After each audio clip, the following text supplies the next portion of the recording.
Хора, сега ще ви разкажа легендата за чудовището Данайчо.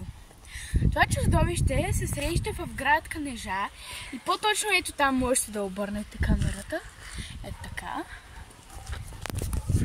Така, това чудовище се среща така, тази падина е известна с това чудовище, защото то обикаля само в този час, в който сега сме ние, и това е 5. Така, сега тук е доста изоставено, както чувате има кучета, защото има приюти. Но смята, че чудовището Данайчо се храни с тези кучета. Да, може да се струва малко гадно. Ние сме без нищо, както виждате, само аз и моя оператор. И сега ще видим за чудовището Данчо. Добре, хайде с мен!